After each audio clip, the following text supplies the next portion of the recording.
कर्ज माफी के चक्कर में एक महिला अपने ही घर में चोरी का रच देती है षड्यंत्र। बताते चले कि गोरखपुर के गगहा थाना अंतर्गत एक महिला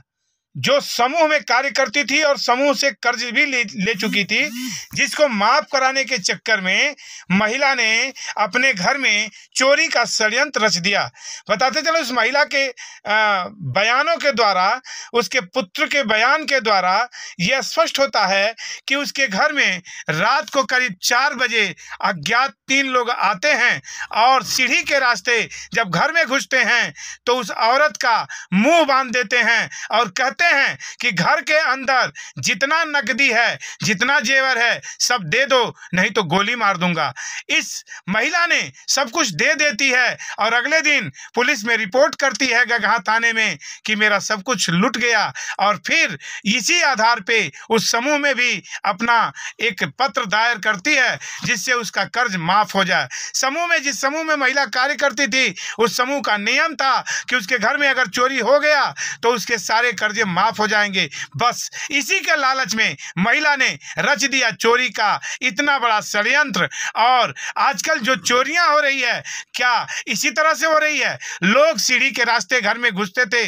चोरी होती थी, आए दिन खबर आते थे। ठीक उसी तरह सीढ़ी के रास्ते इस महिला ने अपने घर में चोर को घुसने का जो वादा किया, उसके खिलाफ जब गगहा पुलिस और एसपी साउथ ने इस पे पूरे किलेबंदी किया और छापेमारी किया तो स्पष्ट हो गया कि जो भी जेवरात, जो भी नकदी थे उस महिला के घर में सबूत सहित मिले। इसलिए ये षड्यंत्रकारी महिला भी इसमें कहीं न कहीं दोषी होगी। और एसपी साउथ का बयान देखिए। Bureau report, Bhojpuri news time.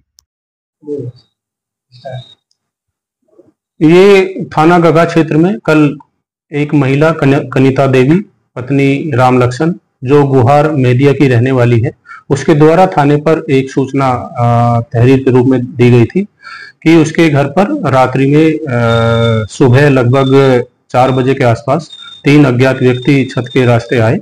और उसका हाथ और मुंह बांधकर उसके घर से कुछ जेवर और नकदी ले गए। और इस सूचना पर तत्काल पुलिस के द्वारा इसकी जब जांच की गई तो जांच में पाया गया कि ये महिला पिछले 2 वर्ष से एक फ्यूजन समूह है, उसमें ये काम करती है। इसमें कई और महिलाएं भी समूह के रूप में जुड़ी हुई है और इसके द्वारा लगभग 1 साल पहले इससे 70,000 रुपये लिया गया था कंपनी से और किस्त के रूप में ये उसको नहीं दे पा रही थी। और चूंकि इसके द्वारा बताया गया कि कंपनी का जो नियम है, यदि उसके घर कोई चोरी हो जाती है तो उसकी जो बकाया किस्त कर्ज की है वो कंपनी के द्वारा माफ कर दी जाती है। और इसी सब के चलते इसके द्वारा ये पुलिस को इस तरह की झूठी भ्रामक सूचना दी गई कि इसका जो बकाया 70,000 रुपये किस्त का है वो इसको ना देना पड़े। और इसके बाद जब इससे और पूछताछ की गई तो इसके द्वारा जो चोरी हुआ जो जेवर था वो इसके द्वारा अपने ही घर से एक डिब्बे में रखा हुआ था, वो सब बरामद भी करा दिया गया है। और इसके लड़के से भी पूछताछ हुई है और जो वहाँ पे आसपास के लोग थे उनके द्वारा भी इस संबंध में हमारे द्वारा जो जानकारी की गई उससे कुल मिला के यही था कि जो इसके घर पे किसी अज्ञात व्यक्ति का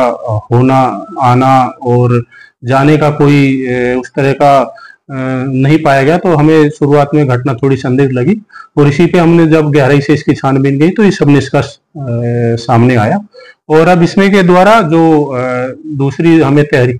सही आधार पे जो इसके द्वारा बताया गया उसके संबंध में एक लिखित सूचना इसने थाने को उपलब्ध कराई है,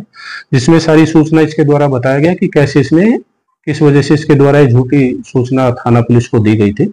और इसके द्वारा इसके संबंध में जो इसका बयान है उसकी भी वीडियोग्राफी कराई गई है और इस संबंध में पुलिस जो है अग्रिम कार्रवाई कर